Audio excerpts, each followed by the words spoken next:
Whatever he tries, he's just not fast enough.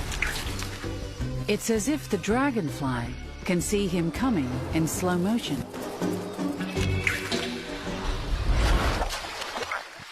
Close, but no cigar.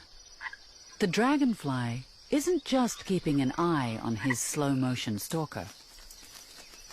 He also has to defend his territory from rivals. With his eyes on the skies, he's less likely to spy someone hiding below.